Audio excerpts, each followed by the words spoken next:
Ndio nimekupiga. Na hapa sijakupiga kama shemeji yako, bali nimekupiga kama afisa wa usalama wa watu na mali zao. Wewe, nani alikwambia kuna sheria inayokuruhusu wewe kumnyanyasa mfanyakazi wako? Au ulisikia kuna kanuni namba ngapi inayomruhusu mwajiri kumnyanyasa na kumtesa mfanyakazi wake? Kanuni? Hivi hujaona kama ameunguza nguo yangu? Anajua nimeinunua shilingi ngapi hiyo nguo? Au anaunguza tu kirahisi afu nataka nimwache? Janeti.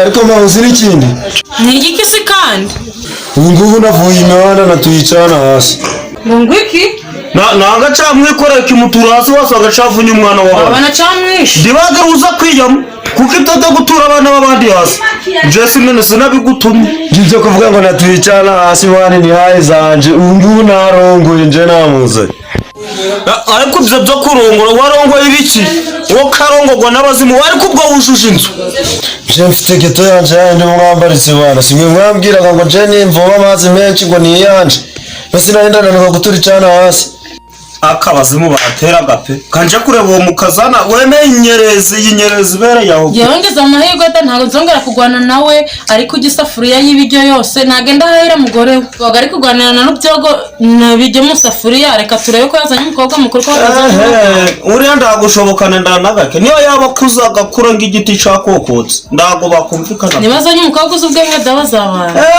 uriya ntuzamucisha mu mwuka kanje kureba pe